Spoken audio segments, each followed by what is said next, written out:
Tak Ozetulová labka vznikla v roku 2008. Založili sme vlastne dobrovoľníčky všetky v Banskej Štiavnici, ktorým vlastne nebol ľahostajný osud zvierat, keďže mesto vlastne veľmi nebralo ohľad na túlavé psyky mačky.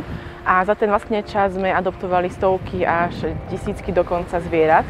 A našim poslaním je vlastne hlavne znížiť počet túlavých zvierat bez domova.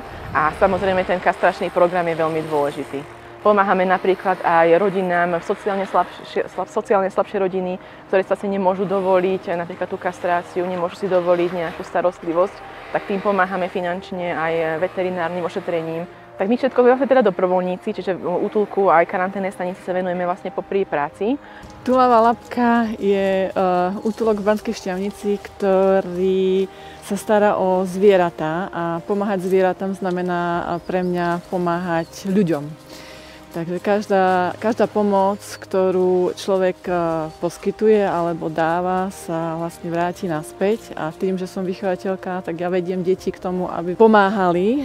Internátni dobrovoľníci vymysleli, zorganizovali program Venčíme spolu, kde sa žiaci nielen z internátu, internátnici, ale aj žiaci stredných škôl v Banskej Štiavnici prihlásia do programu, sú zaučení, poučení, dostanú slovničky a s tými slovničkami chodia venčiť psíkov alebo pomáhať do útulku minimálne raz týždenne. A tým, že spolupracujeme spolu už druhý rok a nikdy nám nepovedali nie, vždy sa snažia nám vyhovieť, my im vyhovieť. Sú to super ľudia, ktorí prídu a starajú sa, či prší, či sneží, či svieti slnko a sú dobrým vzorom aj tým deťom a tie deti sú potom dobrým vzorom ďalším svojim spolužiakom.